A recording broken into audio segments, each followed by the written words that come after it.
한번 인사를 한번 나눠보겠습니다. 환영합니다. 축복합니다. 주님의 은혜와 사랑이 가득하길 바랍니다.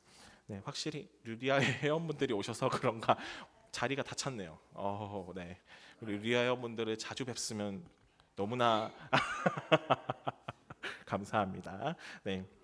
제가 지난 설교 시간에 이제 결혼에 대해서 잠깐 말씀드린 적이 있었죠. 그래서 많은 성도님들께서 그 설교를 듣고 나서 저의 결혼도 걱정해 주시고 기도해 주신다고 하셔서 너무나 감사했었습니다.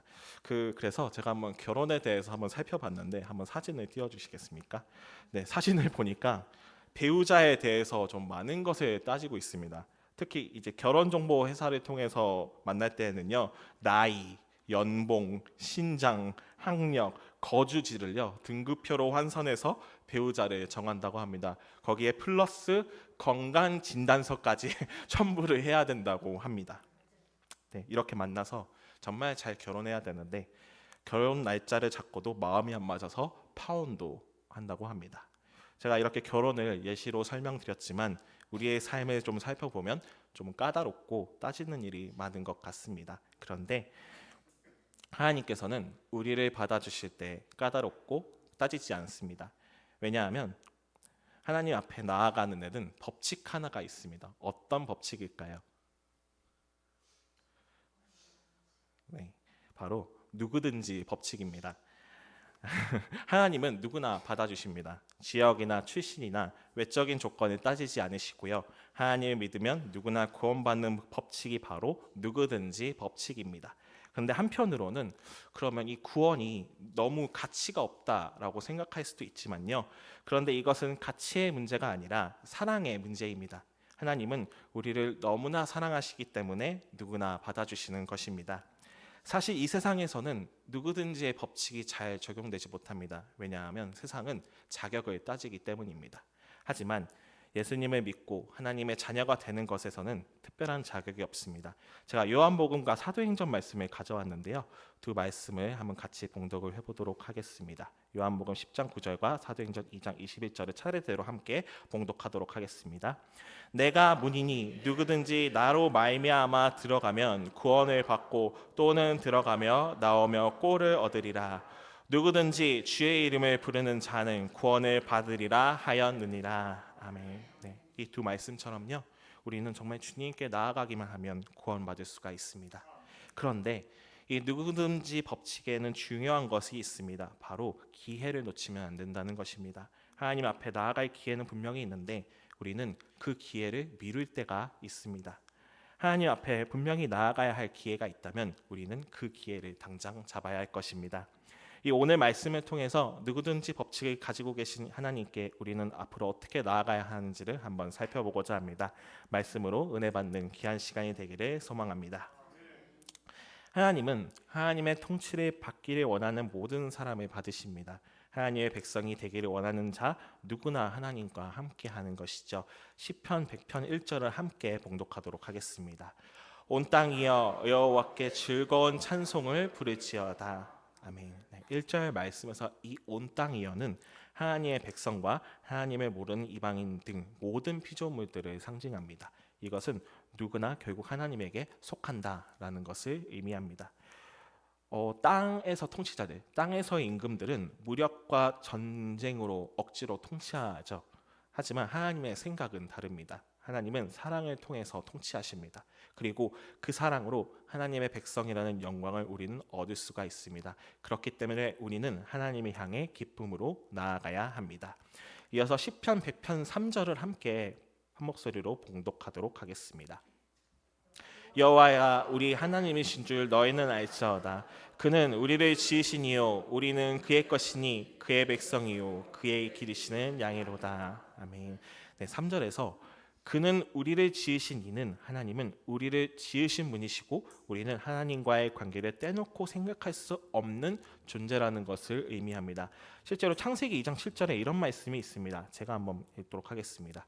여호와 하나님이 땅의 흙으로 사람을 지으시고 생기를 그 코에 불어넣으시니 사람이 생명이 되니라. 네, 분명히 하나님께서는 사람을 흙으로 지으셨다고 말씀하셨죠. 그렇기 때문에 우리는 하나님의 지으심을 받은 인생입니다. 하지만 많은 사람들이 이 하나님의 도움 없이 스스로 살아가면 된다고 생각하고요. 또한 하나님의 백성에 대한 소중함을 모르며 살아갑니다.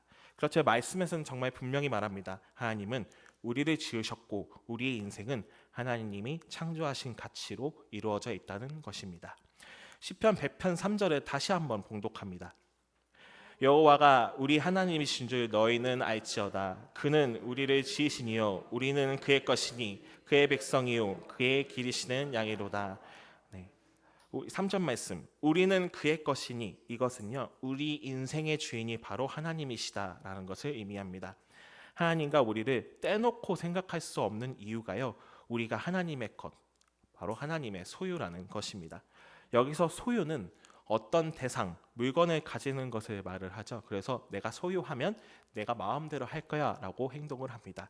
하지만 이 하나님의 소유라는 사실을 알았을 때 내 마음대로 행동해서는 절대 안 됩니다. 하나님의 뜻을 분명하게 묻고 하나님이 원하시는 행동대로 우리는 살아가야 합니다.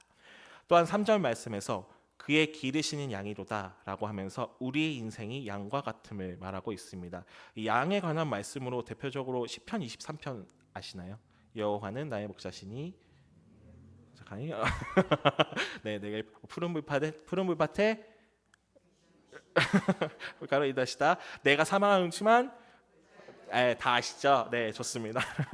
네, 아유 큰일 날 뻔했네. 네. 네, 이렇게 양은 스스로 지낼 수 없습니다. 반드시 목자가 필요합니다. 양의 생명은 절대적으로 목자의 손에 있습니다. 양이 살 수 있는 것은 목자의 보살핌과 인도가 있기 때문입니다. 목자는 밤낮으로 양을 보호합니다. 이리가 침범하지 않도록 싸우기도 하고, 양이 구덩이에 빠지면 구덩이에서 끌어 올립니다. 또 양이 아픈 곳이 있다면 아픈 곳을 찾아서 치료해주고, 그렇게 목자는 양을 보호하기 위해서 늘 최선의 노력을 다하며 살아갑니다. 우리 역시 스스로 뭔가를 할 수 있을지라도 하나님의 도움 없이는 해낼 수가 없습니다. 우리는 이 양처럼 목자이신 하나님을 떠나서는 살 수 없는 존재이기 때문입니다. 하나님과 우리의 관계는 어떻습니까? 정말 때려야 뗄 수 없는 관계임을 우리는 알 수가 있습니다. 우리 성도님들은 정말 우리 성도님들의 인생에 하나님이 창조하신 가치로 이루어진 인생임을 분명히 믿으십니까? 네, 우리가 하나님의 소유임을 확신하십니까? 네, 하나님께서 우리의 목자이심을 또 확신하십니까? 네, 오늘 유독 아멘이 더 좋은 것 같습니다. 네. 하나님은 우리의 인생을 주관하시는 분, 우리의 인생에 언제나 함께 하시는 분이라는 그 사실을 잊지 마시기를 바랍니다. 우리의 인생을 주관하시고 함께 하시는 것 다 하나님의 은혜입니다. 하나님께서 베풀어 주신 은혜가 헛되지 않도록 하나님 앞에 최선을 다하는 삶을 우리는 살아야 할 것입니다. 이 하나님의 은혜를 느끼는 사람들에게 나타나는 현상이 하나가 있습니다. 바로 기쁨이라고 합니다. 기쁨이라는 단어가 오늘 시편 100편 2절에도 나오는데요. 함께 봉독하도록 하겠습니다. 기쁨으로 여호와를 섬기며 노래하면서 그의 앞에 나아갈지어다. 네. 하나님이 우리의 목자이심을 아는 그 순간, 지금까지 베풀어 주신 이 하나님의 은혜에 우리는 감사하지 않을 수 없을 겁니다. 이 기쁨이라는 단어가요, 욕구, 쾌락, 충족의 의미로 나타나지만 말씀에서의 기쁨은 욕구와 쾌락을 의미하지 않습니다. 이 말씀에서의 기쁨은 바로 하나님을 알게 되는 기쁨입니다. 하나님은 우리를 지으셨고 우리의 주인이시라는 사실을 알기에 기쁨으로 섬길 수가 있습니다. 우리 성도님들은 하나님을 어떤 자세로 섬기겠습니까? 기쁨으로 섬기신다면 우리 성도님들도 함께 하나님을 알게 되는 기쁨을 느낄 수가 있을 것입니다. 예를 들어서 우리가 하나님을 섬기는 예배를 드리죠. 이 예배를 너무나도 잘 아시겠지만 의무감이나 형식적으로 드려서는 안 되겠죠. 네. 그동안 받았던 은혜와 주신 축복을 기억하면서 스스로 또는 자발적으로 우리는 예배를 섬겨야 합니다. 그런데 정말 우리는 가끔 교회 봉사를 하면서 기쁨으로 섬기지 못할 때가 있습니다. 억지로 하거나 또는 내가 뭔가 의무감으로 하는 것 같은데 라고 생각할 때도 분명히 있을 겁니다. 그러나 하나님을 향한 자세는 억지로 의무감으로 하는 것이 아닙니다. 하나님의 일을 할 때는 기쁨으로, 또한 하나님을 향한 적극적인 자세를 취해야 할 것입니다. 하나님의 일을 할 때 기쁨으로 하고 정말 하나님을 위해서 적극적인 자세로 가진다면 분명히 하나님께서 기뻐하실 겁니다. 하나님을 섬길 때 정말 진심으로 기쁨으로 감당하는 성도님들이 되기를 바랍니다. 하나님을 섬길 때 기쁨이 필요하다고 했지만 기쁨과 함께 이것이 하나 또 있어야 합니다. 뭐냐면 바로 11월에 하면 뭐가 생각나시죠? 아우 너무 잘하시네. 네, 바로 감사입니다. 우리에게는 감사가 가득해야 합니다. 시편 100편 4절을 함께 봉독하도록 하겠습니다. 감사함으로 그의 문에 들어가며 찬송함으로 그의 궁정에 들어가서 그에게 감사하며 그의 이름을 송축할지어다. 아멘. 이 4절 말씀은 예배를 드리러 가는 자의 자세, 또 한편으로는 우리의 삶의 자세를 말씀하고 있습니다. 자, 이 부분을 좀 쉽게 풀어서 이야기하면 이렇습니다. 우리 보여주시겠습니까? PPT를 한번 읽어보겠습니다. 감사의 노래를 부르며 하나님의 성문으로 들어가자. 찬양을 드리며 하나님의 뜰 안으로 들어가자. 하나님께 감사하고 하나님의 이름을 찬양하자. 아멘. 이 의미를 살펴보면요, 감사는 하나님의 마음을 기쁘시게 하는 자세입니다. 우리가 하나님 앞에 행동해야 할 자세이기도 합니다. 또한 사람과의 관계에서도 감사는 마음을 움직이는 강한 힘이 있다고 합니다. 그렇다면 이 하나님 앞에서 감사하며 사는 것이야말로 하나님께 대한 합당한 자세임을 우리는 알 수 있습니다. 감사하며 사는 자는 하나님과 더욱 깊은 관계를 맺습니다. 그러므로 하나님께 대한 감사는 큰 축복이라고 할 수 있습니다. 또한 감사는 하나님께 대한 반응이기도 합니다. 하나님께서 베풀어 주신 은혜와 사랑에 우리는 어떻게 보답할 수 있을까요? 라는 의문을 던졌을 때 그에 대한 반응이 바로 감사입니다. 특히 범사에 감사하고 사는 자는 하나님께서 하신 모든 일을 인정하고 그 하는 일에 반응하기 때문에 하나님을 기쁘시게 하는 결과를 가져오겠죠. 제가 사례 하나를 조금 소개하도록 하겠습니다. 그 지금 안 보여주시면 되는데 죄송합니다. 네, 제가 죄송해요. 자, 병을 앓고 있는 부인을 둔 사람이 있었다고 합니다. 어느 날 지인들이 모여서 서로의 부인을 자랑을 했다고 합니다. 이 병을 앓고 있는 부인을 둔 남편은 어떤 자랑을 할지 사람들이 이제 궁금해하는데요. 그는 당당하게 일어나서 이제 보여주세요. 기쁜 마음으로 이렇게 말을 했다고 합니다. 제가 읽어보도록 할게요. 저의 부인은 별로 자랑할 것이 없습니다. 그러나 제가 부인 덕분에 감사하게 생각하는 것은 병중에 있는 부인을 위해 기도를 열심히 하는 것입니다. 집안에 고통이 찾아오긴 했지만 그 고통이 없었다면 기도를 열심히 하지 않았을 거고 지금과도 같은 좋은 신앙을 가지지 못했을 것입니다. 저는 항상 기도하며 사는 것에 감사합니다. 라고 반응을 했다고 합니다. 이 사례는요, 비록 병이라는 고통으로 힘들긴 했습니다. 그렇지만 오히려 하나님과의 관계를 돈독히 할 수 있음에 감사합니다. 이렇게 감사의 반응은요, 결국 하나님의 사랑 안에 거하게 됩니다. 제가 이 소개한 감사는 약간 큰 일이 있을 때 감사잖아요. 감사는 사실 큰 일이 생길 때만 있는 것은 아닙니다. 감사는 사소한 일에도 나타날 수가 있습니다. 예를 들어 이거는 저의 이야기일 수도 있는데요. 새벽에 알람이 울릴 때 알람 소리를 바로 듣고 일어나서 새벽 예배 준비를 늦지 않는다. 거나 또는 산책하다가 시원한 공기를 느끼고 갑자기 기분이 좋아진다거나 또는 휴대폰 배터리가 1% 남았지만 충전기를 발견해서 살았다거나 등과 같이 정말 우리 사소한 일상에서 감사가 나타날 수가 있습니다.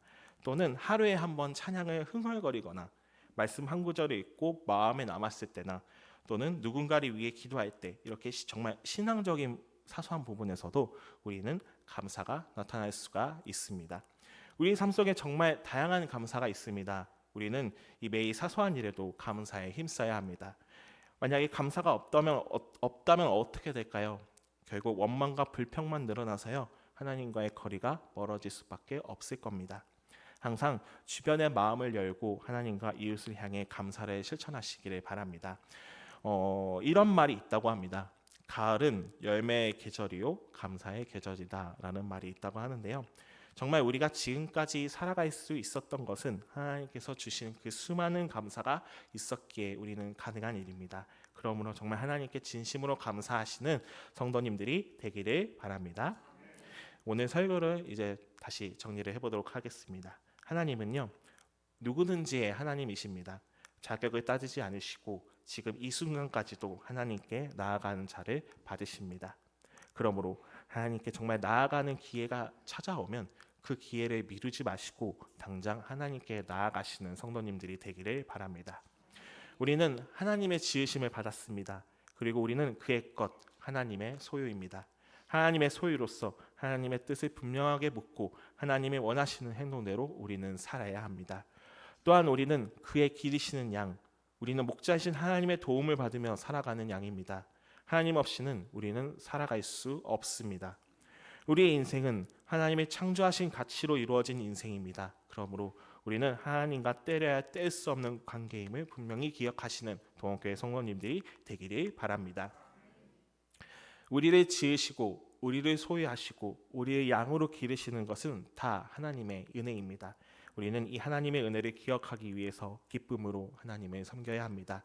정말 의무감, 형식적으로 섬기는 것이 아니라 그동안 내가 받았던 은혜와 또한 주신 축복을 기억하면서 내 스스로 정말 내가 자발적으로 섬기는 그 기쁨이 있어야 할 것입니다.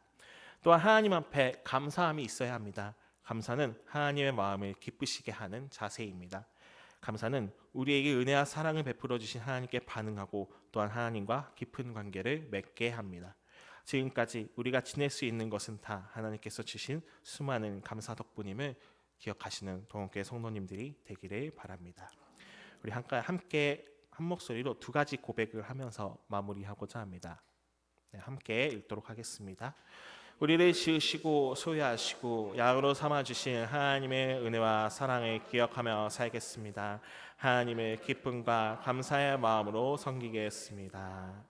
우리 한 번 더 고백하도록 하겠습니다. 시작. 우리를 지으시고 소유하시고 양으로 삼아주신 하나님의 은혜와 사랑을 기억하며 살겠습니다.